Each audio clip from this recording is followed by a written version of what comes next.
What is up, ladies and gentlemen? My name is Lungile, and welcome to the Unhot Films podcast, the podcast about filmmaking, television, and marketing. Today, I'm super excited. I've got my friend Niani over here. What's up, Niani? Hey, Lungster, how you doing, dude? Good. I'm glad to be on here. Thanks for having me. Yeah, thanks for coming through. Today, we've got a mega episode. We've got a super DP, super camera operator, super editor. He does all these things. He's a cool guy. I work with him sometimes. He's a friend. He's a cool guy. He's a little crazy, but not too crazy. So, dude, thank you so much for coming. I just wanted to spice up my podcast. I've done a few podcasts. It's usually solo. I speak to myself. So I'm always like, look, what do you think? Yeah, I think that's pretty cool. But now at least I've got like a real person on here. And I just thought like, you know what? You know, a lot of people that watch the podcast are interested in the film industry, the TV industry. They're always trying to figure out how to get in. Some of them are already in the industry and they just want to learn and, you know, share tips and learn new insights. So you work as a camera operator, as a DP, and also as a video editor, and you're a freelancer, which is great. You're your own boss. You know what I mean? You know what I mean? You're your own boss. So how did you start and how did you get into the industry, bro? I've wanted to be a filmmaker ever since I was a kid. And so I started sort of pursuing little things while I was still growing up. And that eventually developed into me going to film school. And at the time, I had an English teacher who actually had he had encouraged me to go into film because I was quite nervous about it. I didn't think it would work out, so I was planning to go into finance. But when I was still in prep school, he encouraged it and stuff. And so when I was about to go into first year, I actually reached out to him. Sorry, did we even press record? Yeah, it's recording. Okay, so you made it. I'm like, imagine if we didn't. Like the worst podcast ever. Sorry, so you met an English teacher, yeah? So I reached out to him. He was doing corporate videos at that time, and I went on a set with him, and I was able to assist a DOP who's like quite good, and he's quite legendary now. And from then I was in. When I went to university, I was, already at a certain level, so I got a job quite quickly, an internship.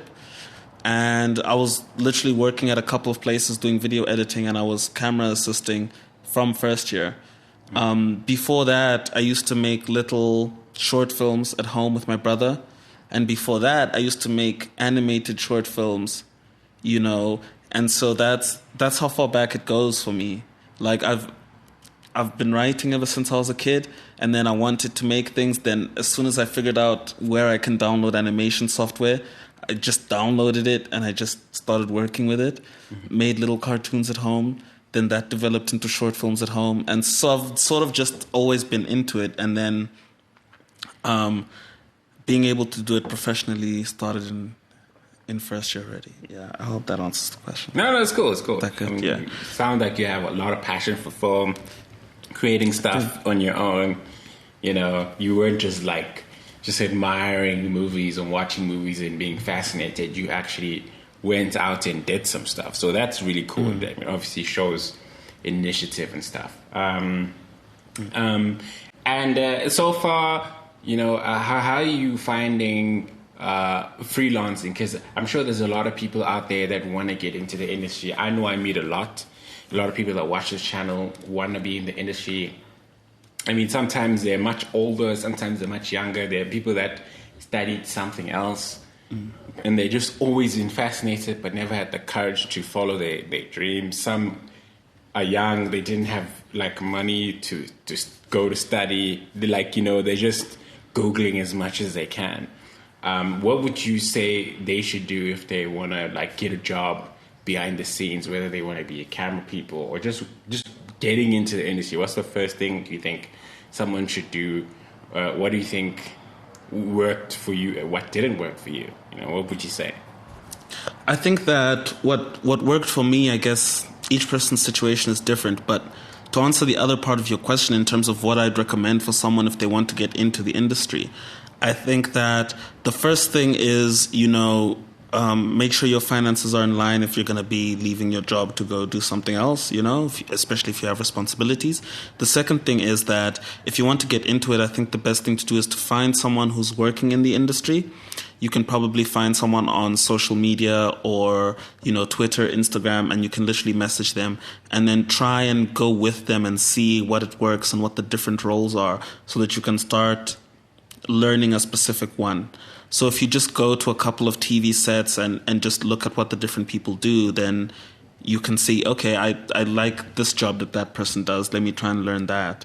And I think that's the best way to go about it. And you can sort of job shadow and apprentice. And that sort of just will rely on you being able to reach out to someone in the industry and make friends with them. I think that it's never too late to do a short course. You can do a 6-month course, a 1-year course, a 3-month course at any given place. And that will teach you a little bit of the basics and also introduce you to a lot of people in the industry in those spaces, which will create contacts for you to be able to go into it. And so if you want to get into it and you've never been able to, I think those are ways that you can pursue it. Okay. I'm sure there are other ways that I'm not thinking of. Yeah, obviously there's many ways. Can you describe a typical day in your life? Let's say you've got work. Like, what is it like? What's the highs and lows? Like, you wake up in the morning, your client calls you. Like, how does it usually go? Okay, a typical day in my life, I guess I wake up and I check who do I need to contact for work that day. I probably receive a couple of calls from producers or clients with jobs that are coming up, planning, just making decisions, things like that. And then I start prepping my gear. If I'm shooting that day, then I've probably prepped my gear the night before, right? So I double check it, and I check that I've got everything I'm going to need, get up, go shoot, come back, dump footage, create a backup, and then if I have an edit to do, then I start editing. And then work through an edit and then confirm things with clients. If there's a deadline, I send things in and check if clients are okay. And then I go to bed, have dinner. Okay, cool. And then you obviously work sometimes as an editor, sometimes you work as a camera person, sometimes you work as a DP. So which one would you say is your favorite, or what you love doing more than the other? I prefer cinematography. I really do like, I really appreciate narrative work, especially being able to create lighting setups that communicate a certain kind of emotion to the audience. That's something that I'm really passionate about, and capturing things in the frame. And so I enjoy cinematography. I think it's also, in terms of like working on it, it's less permanent than editing. Not permanent, it's less continuous than editing. Because if you shoot something and you're not editing, then all of your work is in pre-production, most of it actually. Because you need to plan, how is my set going to look? Who's going to be on set with me?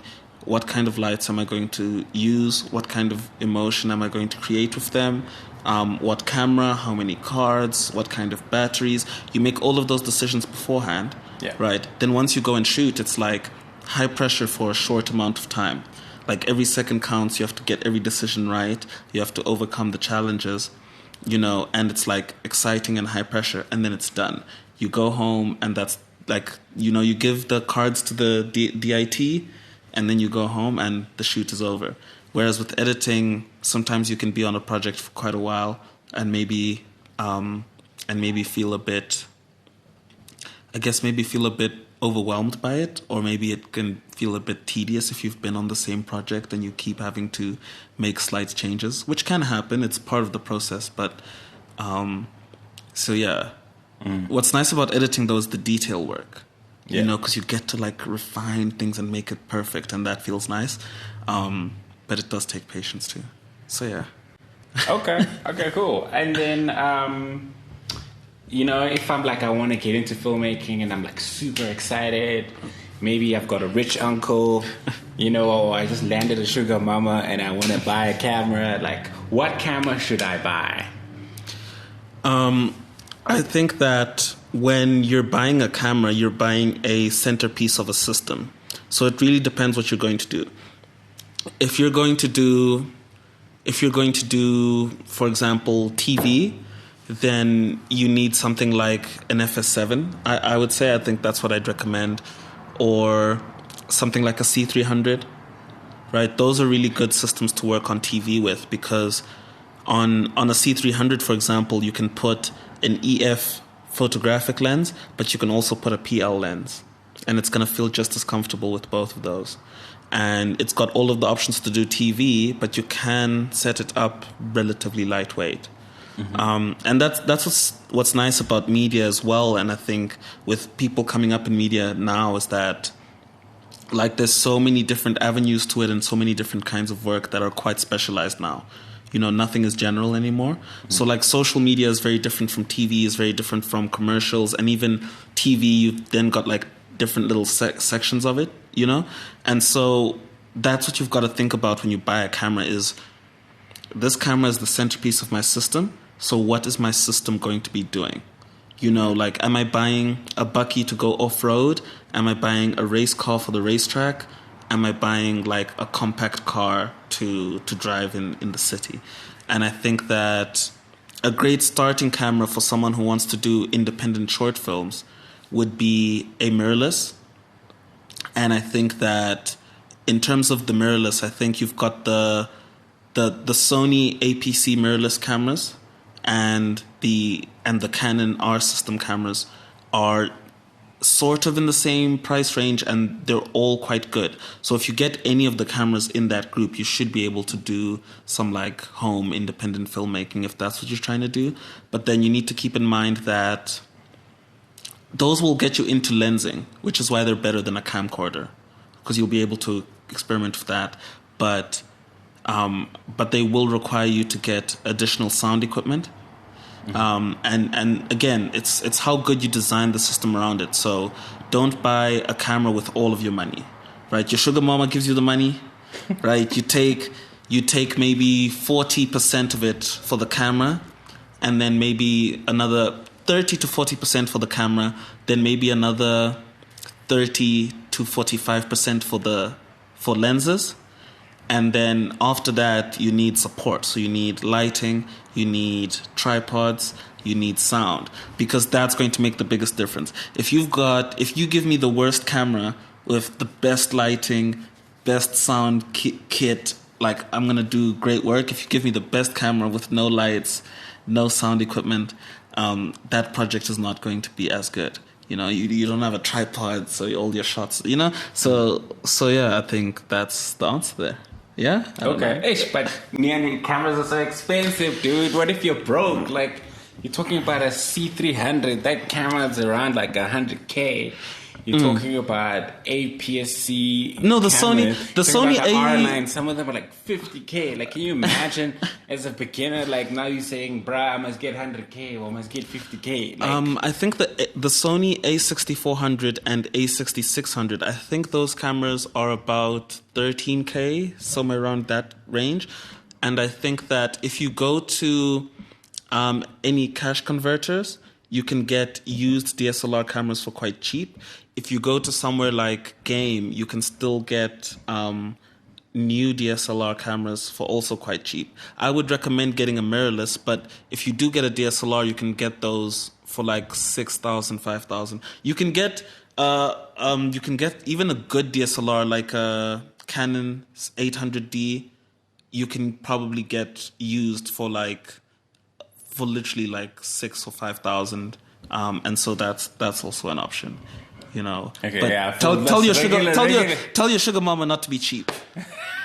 Tell your sugar mama to come out with the cash. Because the cameras you speak, I'm like, yo, I don't even have a C300. What are you talking about? But yeah. I understand, obviously, there's like different levels in terms of cameras. These beginner ones, mid, all the way to like spending $1 million to $500K on a camera, you know. And then, it all depends on, as you said, like what you want to do and what, you know, are you trying to do documentaries? Are you trying to do commercials? Exactly. You know, like it's not a one size fits all. It's like, what are you trying to do? Photography, you know. So thanks for clarifying that. And then, do you think that me buying, let's say if I do get lucky, I win the lotto, buy the best camera ever, do you think that will make me create the best work if I like buy an Arri Alexa tomorrow? Does that mean like all my shit is going to be dope? No, it's going to be terrible. It's going to be worse than it was before. Oh, okay. Why do you say that? Because it's always...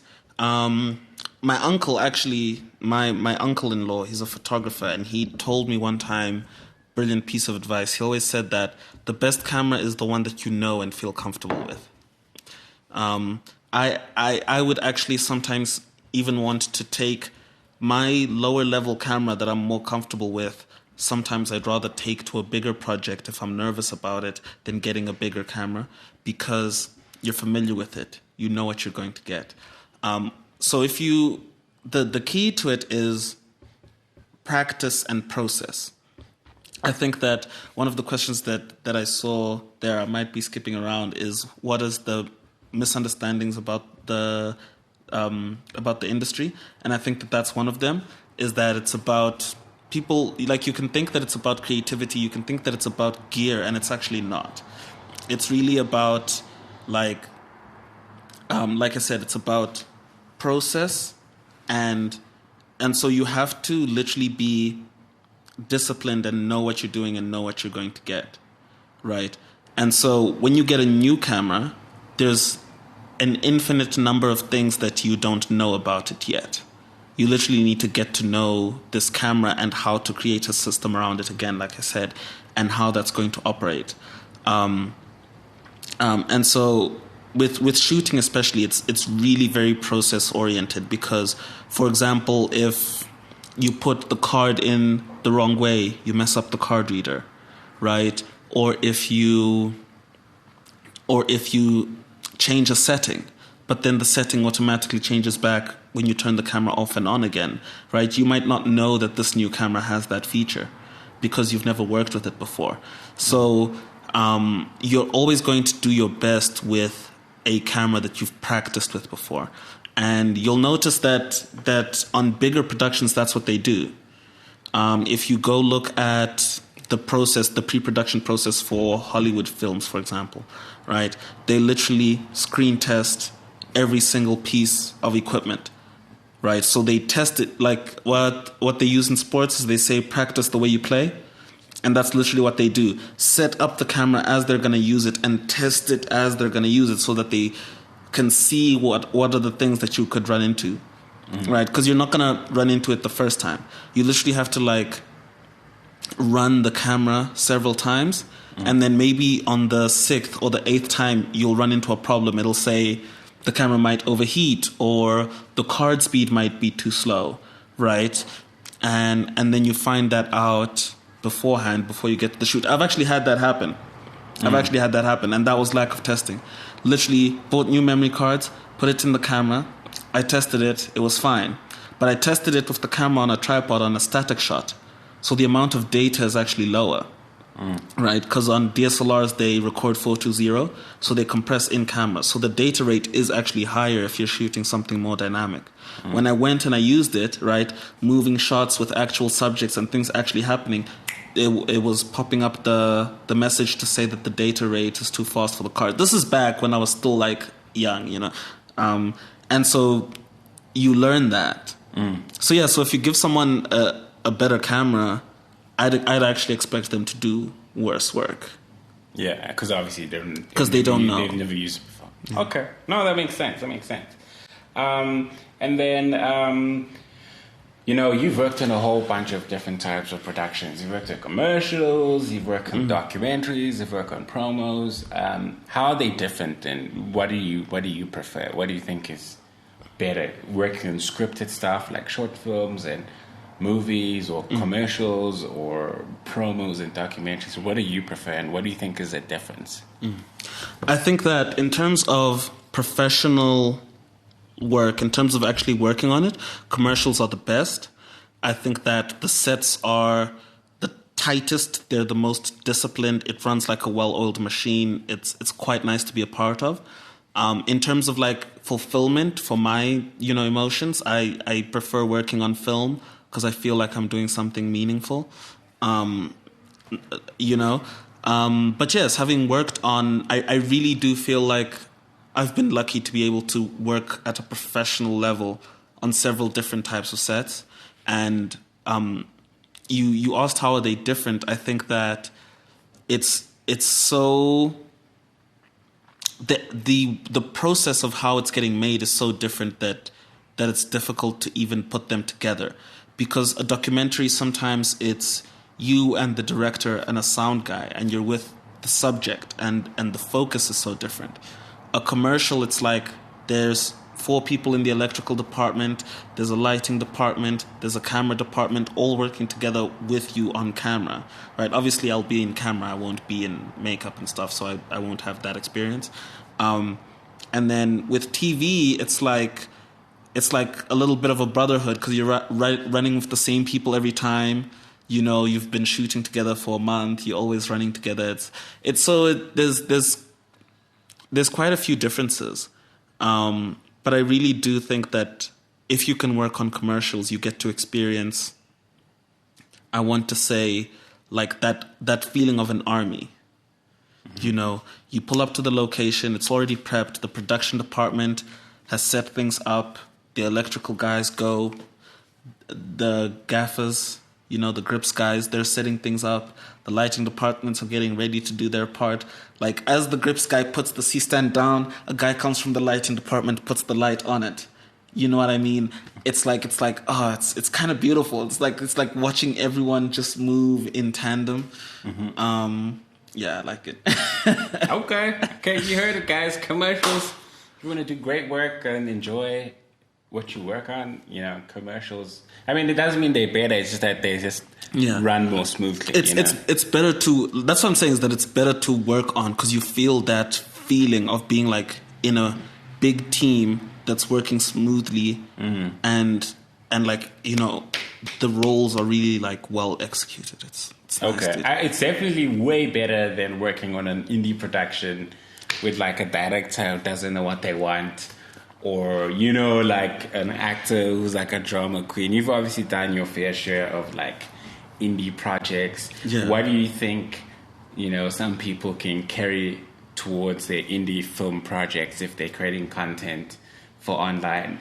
What can they take or steal from how commercial productions run? Like, what do you think, so that they can run things better? I used to make short films. I used to make a short film at least once a month, and I don't anymore because of time constraints. But I feel like my first big lesson was, well, not my first big lesson, but I feel like a lesson that moved me forward the most was have a production department. Right. So what you need to do is you need to get someone to be the producer or production coordinator, and you need to get them an assistant. Right. You're trying to limit your crew when you have an indie project. You're trying to have as few people as possible to like make the logistics and the funding and everything else easier. But someone needs to be in charge of running the set. And then you need to take your time in pre-production to make sure that person understands everything. They need to know what's planned for the day. They need to know what goes into it so that they can run it and keep it smooth. And as the lead of the project, oftentimes the lead of the project, maybe you want to direct, maybe you want to write, but then you're going to be attached to the project creatively, which means that you're the wrong person to be in charge of the process. So you need to get a producer that knows to a certain extent what they're doing, and sit with them and design the process, right? With as little crew as you have, like whether you have 2 people on set or you have 5 people on set, right? Which is a small indie thing. you're going to design that in such a way as this is the camera assistant, this is what they're doing, these are the actors, this is what they're doing. And then you know what people are doing at what time, where things need to be, who's in charge of what. And then once that process is in place, your film is going to come out a lot better. Because filmmaking really is about using disciplined and consistent action to manipulate space and time, right? So that you can create the actual picture that comes out of it. And so, yeah, that's the advice that I would give for people making indie films is get someone to act as a producer / production coordinator who's also going to be your AD, your assistant director at that time. They're going to keep you on time. And I think that'll make your work way better. And I think that always practice. Shoot the film first. Shoot the film in your bedroom. Shoot the film in your bedroom. Practice your shots. Get rough sketches. That also helps. And don't do anything on the day. If you're shooting a film, you've probably got one day. The only thing you want to do on the day is shoot. You don't want to figure out the food on the day if you don't have to. You don't want to find clothes on the day. You want to do as little as possible on the day. Prepare everything beforehand. Charge the batteries, prep the cards, empty the cards, format the cards. Like everything, as many things as you can expect to do that you can do the night before, do them the night before. If you're driving, put the equipment in the car the night before. Fill up the car the night before. Like literally anything you can think of that you can do not on the day of shooting. Yeah. Those are my advice. I probably got lots of advice. No, it's good. I mean, it's helpful and it's helping other people. Sorry. Okay, so we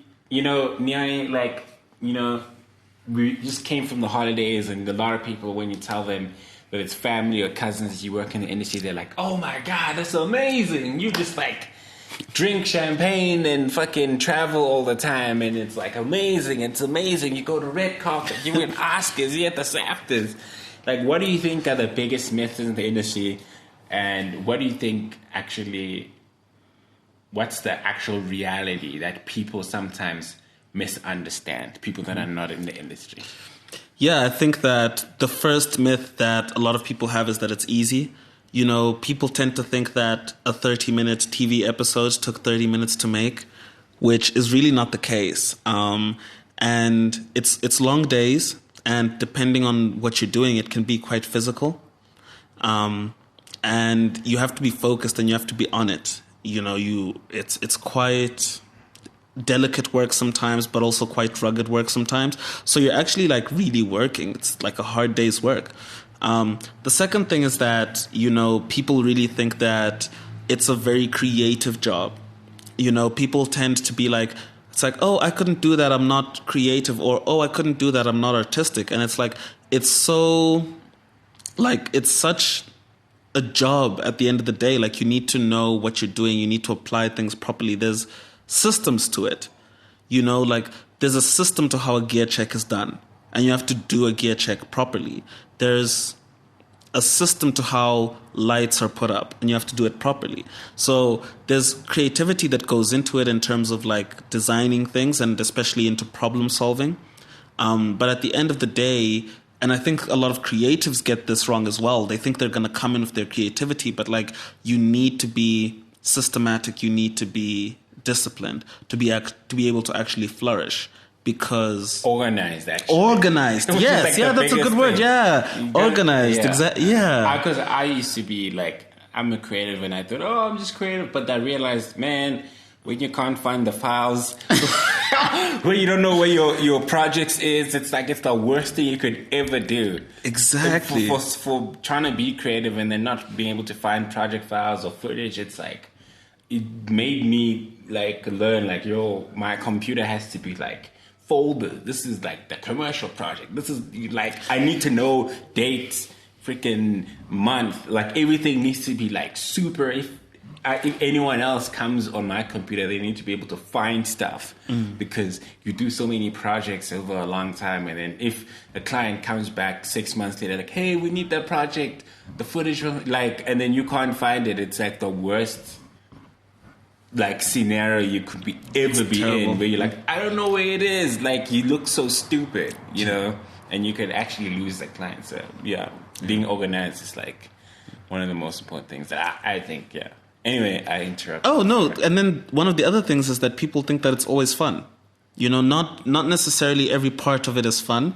And I think those of us who really have a passion for it and who enjoy it for years is because we enjoy the hard work part of it as well. We enjoy the parts that are not necessarily enjoyable, because not everyone will enjoy every aspect of it. Like, some people might be shy and they don't necessarily enjoy speaking to clients. Some people might be naturally quite creative and they don't enjoy having to be so organized, but they have to be. Some people might not like the physical labor of carrying cameras around, but it's work, and so those parts are part of it as well. And yeah, I think the last myth would be that people think that you get into it because you want to be showy, or that you're a dramatic type of personality. You want to stun on these niggas. And it's weird. I think most people get into it because they believe in the power of story, and they want to serve their communities in that way. I think most people are somewhere there in terms of their reason for getting into it. So yeah, those are the myths. Okay. Is that good? Yeah, that's good. That's a very good answer. So, I don't know if you've had the experience with this, but I think you've worked as a freelancer and you've also worked full-time, like a 9-to-5 job. What do you think is the difference between the two, pros and cons and things that you've picked up, or things you didn't know that you found out when you were doing either of those two things? Yeah, so in terms of my experience, I've been lucky enough that I've worked full-time on 2 occasions. I also used to lecture film theory, so that was also full-time. And in between those, I've freelanced. And what I've experienced in terms of the pros and cons is that with a salary, you have a certain amount of stability every month. You know what's coming in. And I think that most of the time, if you're on contract, then your work is consistent. And that allows you to drill down into one kind of work. So, for example, if you're editing TV shows, if you're editing promos, if you're editing commercials, you're going to be on contract doing the same type of work, which allows you to get better and better at that specific kind of work. And then the downside of that is that you don't get breadth, right? You're not learning different kinds of work at the same time. You're learning that one kind of work. And so the other downside is that you're constantly working in the same space with the same people. So you're not building your network as quickly. You're not meeting as many different people as you would while you're freelancing when you're on contract. The financial stability of working on contract is very good for setting up your life, right? Doing basics like starting savings accounts, getting an apartment, things like that. I have a friend who's been on a permanent job for just over a year and was able to buy a car and a house because you're able to apply for credit. You're able to have, monthly bills and cover them consistently from the beginning. You can have that as a freelancer, but not necessarily from the beginning. And then the upside with freelancing is that your profitability is not set. So when you're on contract, regardless of the amount of value that you create for the company, the amount of value that you get out of it stays the same. And that means that you have to be internally motivated to keep working more, right? But freelancing also requires you to be internally motivated because your income is only going to increase based on the amount of work that you create for yourself. And however, the outcome of that is that the more value you create as a freelancer, the more value you receive. And so that makes a difference. There's a lot of variability in terms of work when you're freelancing. So you can go through times that are quiet, especially in 2020 during COVID. I think just about everyone experienced a big downturn in terms of work because of lockdowns. And that's the kind of thing that you can experience as a freelancer and that you have to prepare for financially. The upside of freelancing is that, or one of the upsides, like I mentioned, is that you're going to develop a network of people quite quickly. You're going to work with different people every week, every day, and you get to know those people. And if you can make an impression, then those people will be work contacts that will bear fruit later on. Sometimes it takes time for them to bear fruit, but they can. Other times they're just friends, and that's also a good thing because, you know, mental health is benefited by having friends. And with freelancing, you're also less likely, especially when you're starting out, you're going to struggle to specialize, which seems like a bad thing, but is a good thing in disguise because you're going to work on different kinds of projects. And like I was saying earlier, I've shot everything and I've edited everything. I've edited documentaries, I've edited TV, I've edited commercials, I've edited funerals, I've edited, news inserts, and I've also shot so many different things. All of those categories, again, I've also had the opportunity to shoot. I've had the opportunity to shoot sports. I've had the opportunity to shoot, underwater stuff and, music videos. So many different kinds of content, whereas you have someone who's on contract and they're maybe only shooting music videos, maybe only editing music videos. And the upside of that is, and you have to hold this in your head to maximize the benefit from it, is that you can cross-pollinate your knowledge, right, to make you able to have innovative solutions to problems, right? So, for example, if I'm struggling with something on a commercial, and I suddenly need to go handheld, need to go run and gun, because I've worked on independent films, because I've worked on documentaries, I know how to get that right. I know where to set my limits. If I'm doing a documentary and or a corporate interview, right, and I need to elevate the look and feel a little bit, because I've worked in commercials and film, I know how to jazz it up a little bit and make it look a little bit more interesting.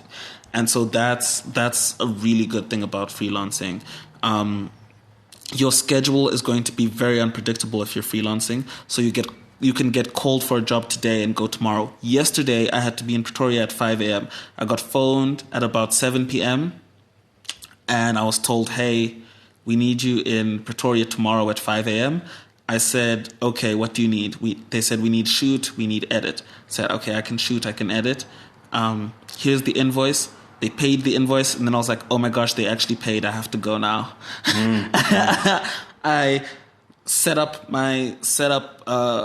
went, got the gear together, set up my camera for the next day, packed my bag, and I got to Pretoria at 5 a.m. And that's freelancing. Whereas when you're on salary, when I was on salary, dude, I used to leave the house at the same time every morning. I used to arrive at work every morning, get some McDonald's breakfast, and there's a lot of excitement in freelancing, but there's also a lot of pleasure in that routine, I think that everyone's career is going to get a different trajectory, and if sometimes you don't get to decide whether or not you're freelancing or whether or not you're on contract, but you need to feel what is holding your career back. If you're struggling to find opportunities to practice and your skill level is not comparing to the people who are at the next step you'd like to take or who are at the level that you're at, then working a contract job might be really good for you because you're going to get a lot of practice. If you've found that your work compares positively with a lot of people that are on the same level as you, then that's where freelancing might be a good way for you to expand your network to find ways to receive more value for the value that you're creating. In other words, you're saying to yourself, I'm creating more value than my competitors, right? But my client base does not know about me. And so freelancing might be a great way to get your name out there so that you can be rewarded for the better value that you create. And it's like that ebbs and flows throughout your career as you cross different levels as you enter new kinds of media, and that's something that you do. While I'm here, can I just say that like each thing is a different thing. Each kind of media, you cannot say I'm really good at TV and therefore I'm really good at music videos. Like when you think about your own career and you evaluate yourself, your self-evaluation needs to be relevant to a specific kind of content, a specific section of the industry. If you're a really good sports cameraman, it doesn't mean that you're going to be a really good corporate cameraman or a really good commercial cameraman, right? As a camera operator, even as a camera assistant, even as a makeup artist, regardless of whatever role you're doing. And so it's important to understand that like you can't like don't get arrogant is what I'm saying, but also like evaluate yourself fairly, because you might be thinking to yourself like, oh, I'm not so good at commercials, but you're actually really good at music videos, and you just need to like be kinder to yourself and recognize that that's where your skills lie currently. Find ways to cross-pollinate and improve and all of that stuff. Is that a good answer? I think that's my answer for the differences between freelancing. No, it's a great answer, dude. Yeah. Great answer. And then, it's good that you're working, it's good that you're freelancing, and then we're all like getting work and stuff. But then like you always hear of people like that are not getting work. Yeah. Like for instance, like people that you went to film school with, you hear that they're struggling, like, there's like COVID, there's inflation or whatever, like recession, all that stuff. Like, what do you think is the difference between people that are able to get work and people that are literally struggling? Like they studied, but they just haven't cracked it. Like, do you think it's circumstance, it's, attitude, or do you think it's just... What's the difference? Like, why are they struggling and other people are thriving and stuff? I think the most important thing for your career is the people that you work with.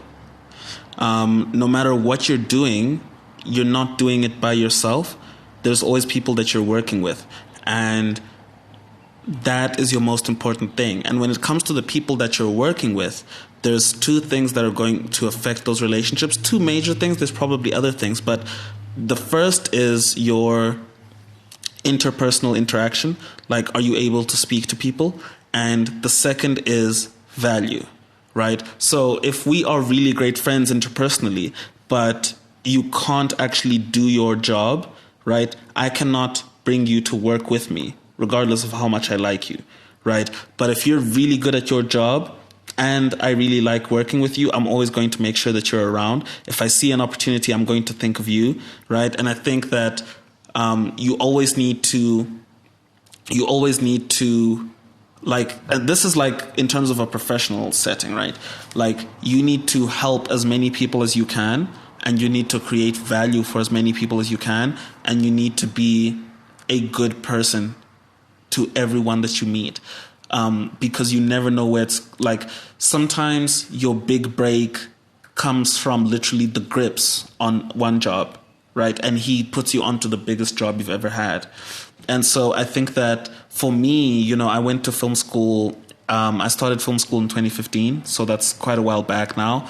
But a lot of people don't manage to get into the industry or don't manage to stay in the industry because either A, they didn't understand what the industry is actually like, and they struggle with it once they actually get into it, right?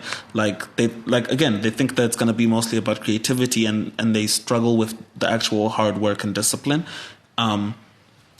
Or they are not able to create value consistently. And when you're starting out, you need to understand that everybody is better than you because you just started. Right? Regardless of how talented you are, you don't have the experience. And so you need to learn as quickly as possible and learn as much and as deeply as possible. And honestly, the people who I started with in film school, there's probably there's three or four that are doing really, really well right now. and there's majority of them who aren't even working in the film industry. And I could have told you who those 3 or 4 were in film school, right? And it's weird because all of us, we weren't necessarily all close friends, but we all sort of gravitated towards each other and acknowledged each other, because you can feel that this person puts effort into learning their craft. This person puts effort into using that knowledge of their craft to be a good part of the community. Does that make sense? And so you learn really well what you're doing, right? If you're going to do camera, you need to know it really, really well. If you're going to do editing, you need to know it really, really well. And then that allows you to also help people. Like, for example, if I'm having a problem late at night, right, with an edit, and I phone you, right? I phone you, you're the guy that I call for 2 reasons. Number one, I know that you're probably going to know the answer, right? And number 2, I know that like you are someone who's going to be willing to help me.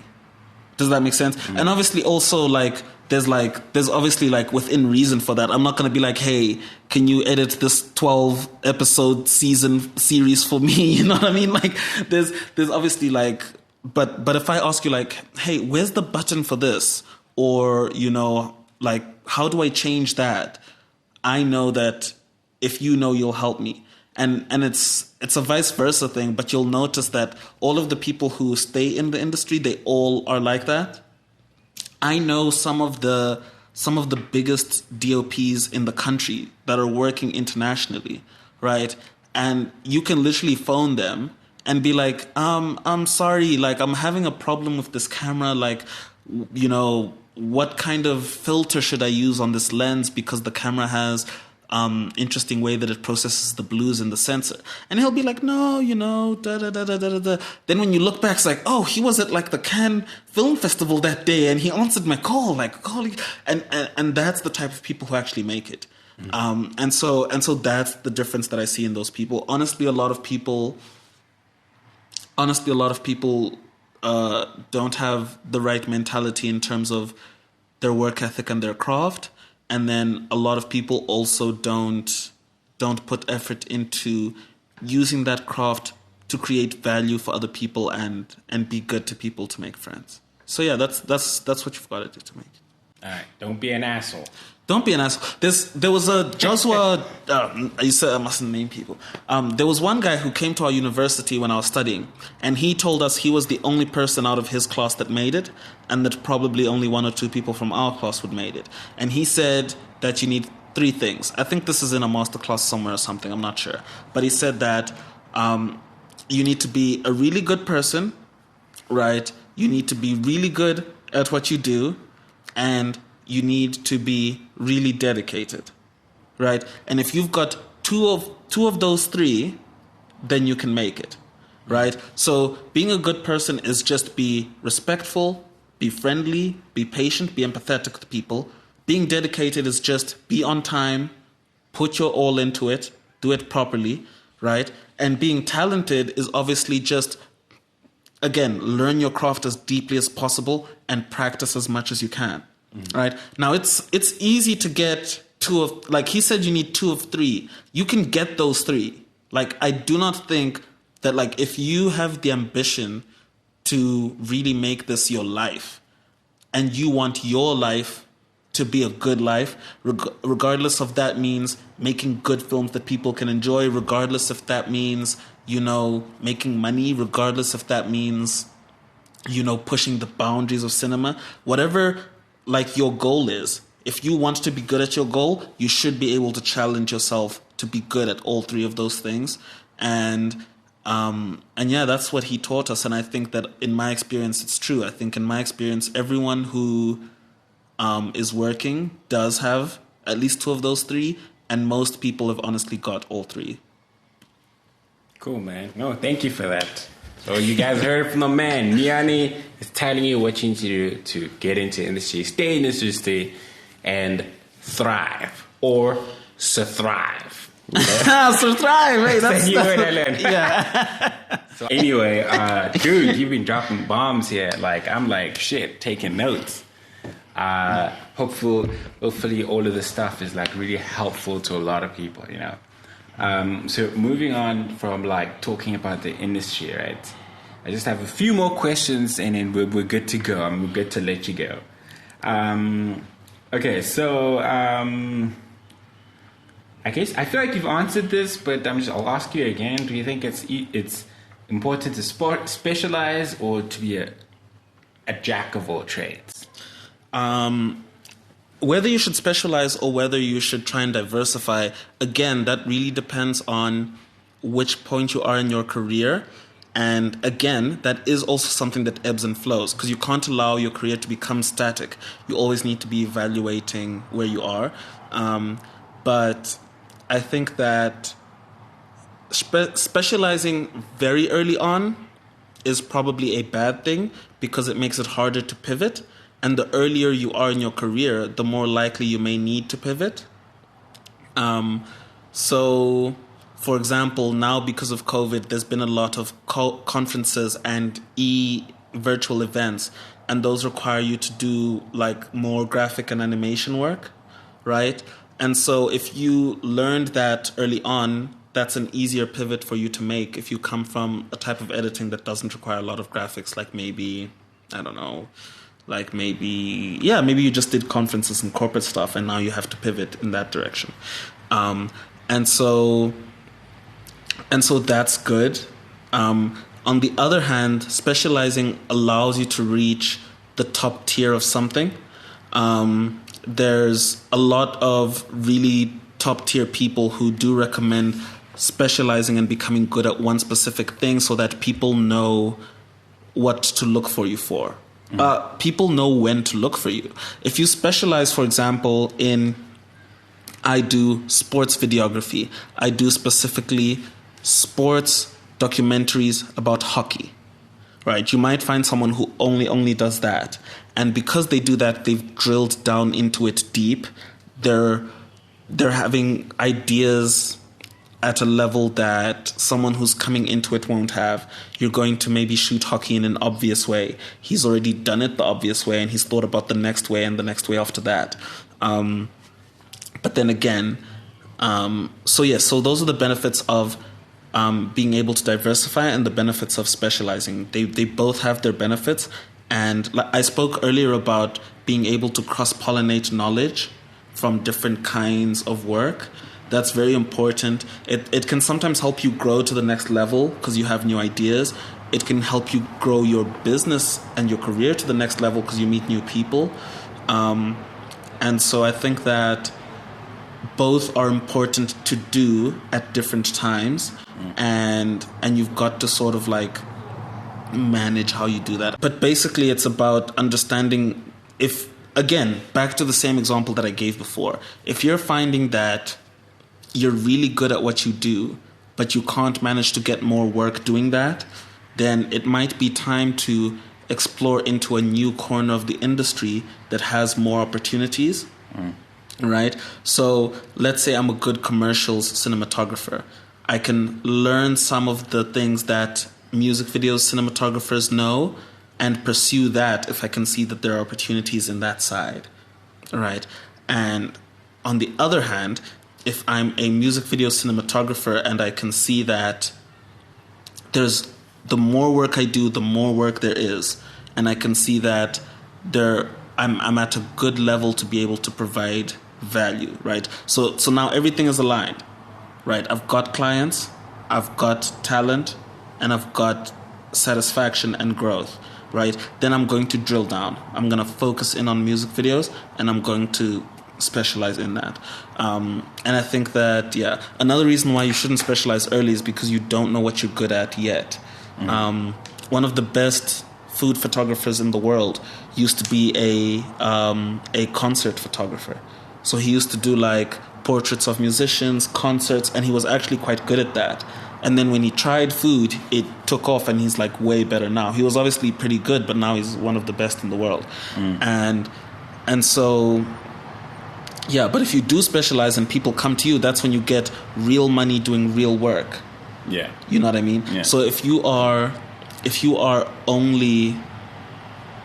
for example, like if you want to get hired to do the documentary on Orlando Pirates, the documentary on Manchester United, right? They're going to call the guy who does sports documentaries, more likely to get called. And when they do call you, they as a client will make sure that they have their stuff together, right? So that you have a good environment to work on and you'll get paid well, right? If you're a really good commercial editor, they're going to come to you with really good commercials, not bad ones, because they know that this commercial can be good and they're going to want to pay you well for that.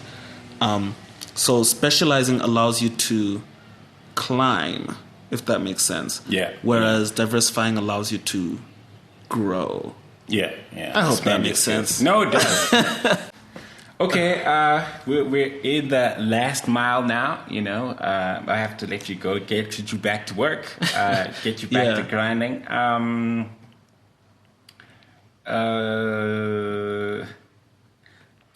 like this question. So, if you could turn back the time and talk to your 18-year-old self, what would you tell him or her?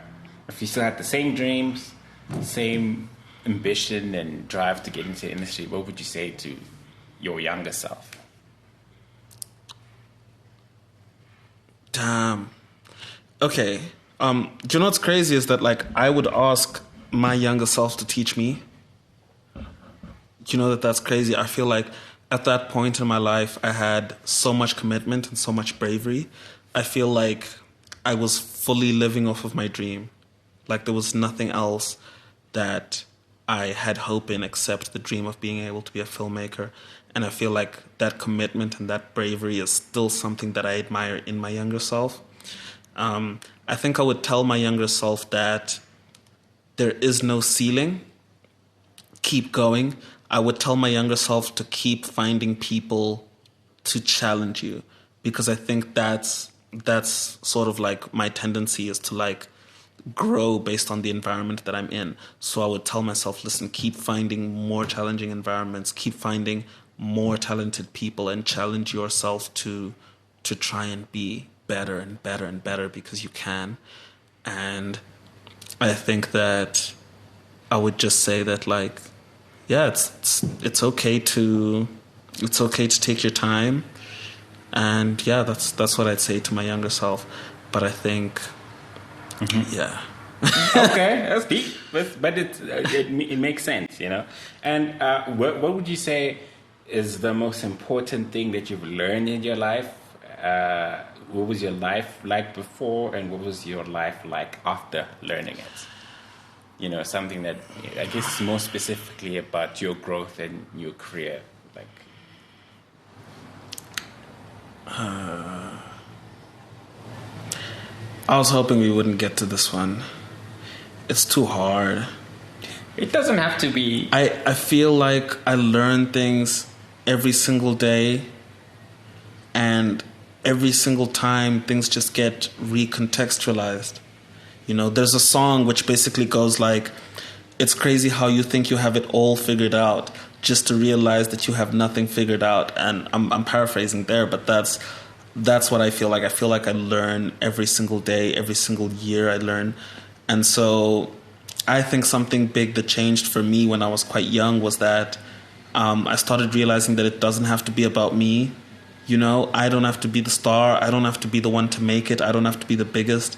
It's about being part of something that's important, being part of something that's significant. You know, there's this quote from like a random film where they're like, what is an ocean but a multitude of drops? You know, and so I've realized that, like, I don't have to be like this big thing. I can be my little drop in an ocean, and I can contribute to other people's lives and see them growing, you know? And I think that in terms of how was my life before that and how was my life after, I think before that is when I sort of wanted to be, you know, huge famous filmmaker speaking about my films to people and having people enjoy my films. And after that, I slowly developed into someone who really enjoys moving the industry forward as a whole, you know, in the whole of Africa. You know, I mean, lecturing was part of that, you know, like watching my students achieve so many things. And yeah, it's become a thing where it's like, I feel like all of the people that I've helped are going to help people, and it's all going to like ripple in terms of impact. And that is allowing me to have in a small way the impact that I've always wanted to have. And yeah, that's what I learned. I hope that's a good enough answer. Dope. And then what are you looking forward to mostly in the industry this year, 2022? 2022? Whether it's from yourself or just the industry, or like what do you think people should look out for and things that you're super excited for? I'm definitely going to do the 48-hour film project again this year. I'm going to be on TV again this year. I've got some work that's going to be on Canadian TV soon. And I think that I don't know necessarily if this is something that people can look out for, but personally for myself, I think this year I think that the value that I've been providing is going to start beginning to be returned to me. I feel as though I've been providing more value than I actually get out of the industry, and I think that is probably going to turn around just a little bit. And I'm mostly looking forward to like stabilizing my personal life at a certain level. You know, there's a lot of things that I want to get in order for my family and things like that. But in terms of projects, I know that I'm going to be doing some sports stuff this year. I know I'm going to be doing some medical stuff this year. I know I'm going to be doing some food stuff this year. And in addition to the show that's going on Canadian TV, I think that my show might be running again on SABC, which will be quite nice. And those are the things that I'm looking forward to in terms of this year. I just want to have fun. Yeah. You know, I just love working hard on something and then it comes out good. So I just want to work and make great content, you know. Dope, man. And okay, here's another one. I always think about it for myself. Like, what are the things or habits that you're leaving behind in 2021? And which ones are you taking into 2022? What are you leaving behind and what are you hoping to take into this new year? Okay, I'm going to be annoying because I'm going to not answer your question the way you want me to answer it. But for me, it's a thing where it's like, I think about things like the whole old year, new year thing implies like sudden change. And I think sudden change is not what humans do. Only trauma creates sudden change. I think that it's about gradual change. So I think that I'm going to continue to get better at the things that I've already been working on. I've made progress of those things, and I think that I'll keep reaching new levels. So that's being outgoing and meeting people is something that I've been trying to work hard on. I think that being more active online, I think being less quiet and advocating for myself more is another thing that I'm working on. Being more strict about the kind of projects that I take on. And I think actively being thankful as often as I can is something else that I'm going to continue to work on. And I think being very disciplined about organizing my schedule and speaking to everyone that I need to speak to. I think that's something that's new that I've been working on, is that you realize like there's a long list of people. It's like, I need to call this person, that person, and that person today. And so keeping that organized, getting all of that right. And so all of those things are things that I like to start working on, you know. And so, yeah, I've been... those are the... I know these are deep questions, bro. But yeah, anyway, dude, thank you so much for coming through and sharing your wisdom. Where can people find you? Where can they follow you? Let the people know. So follow me home. If you want to follow me home. You know what I'm talking about. I'm on Instagram, and only on Instagram, professionally. My Twitter is personal. Don't go find me on Twitter. But my Instagram is at Nay. We'll put a description. It's written there. Right here. Oh yeah, that in the bubble right there. There you go. That's me right there. We'll just put a graphic. Just to say that. Yeah. Follow him. He's a cool guy. He's not too bad. He's a great guy. He's grown a lot. He loves this industry. He works hard. So if you need video editing work, camera work, a badass DP, hit him up, DM in, slide in his DMs. His DMs are open. He's a great guy. And dude, thank you so much for coming. Thank you so much for having me, dude. It was actually fun. Yeah. Yeah, this is cool, man. This is cool. I already talk a lot, so I just got to talk. But yeah, wait. DM me. I have a website as well. You can find it on my Instagram. DM me if you want anything. If you just want to chat, you know what I'm saying? Slide in his DMs. If you want to meet him, DM me. I'll introduce you.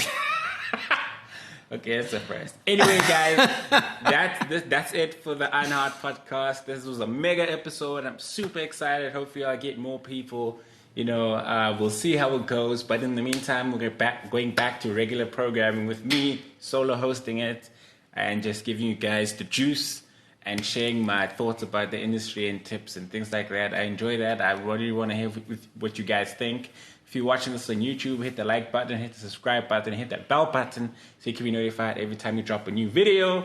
Unless if you listen to this on a podcast platform, please review us. If you listen to it on Spotify or iTunes, we also have our email in the show notes. So if you have questions, suggestions, you want to be a guest, send us a mail. It's in our show notes, and we'd love to hear from you guys. Until next time, guys, peace out. If you want to have me back on the podcast, type blue in the comments. BLUE. If you want to have me back on the podcast, why aren't you subscribed? Why? Why aren't you subscribed, you monster? You need to be subscribed by now. What are you doing? We need you. I'm going to leave that in. Like under the credits. And be like those credits. Yeah, the credits.